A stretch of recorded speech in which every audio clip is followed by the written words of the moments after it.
সবকিছু কত বড় বড় লাগছে দেখেছো? হ্যাঁ রে, তাই তো দেখছি। লেওরা মনে হচ্ছে টিভির থেকে সব জিনিসপত্র বেরিয়ে আসছে। পল্টু! এ কি রে, তোর পায়ে কি হলো? কান কি ছেলেগুলো আমাকে কেলিয়েছে জানিস? এই গার মেরেছে? কে কে নিয়েছে?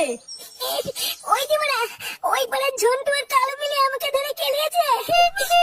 কেলিয়েছে মানে? তুই কিছু করলি না আর এমনি এমনি ধরে কেলিয়ে দিল?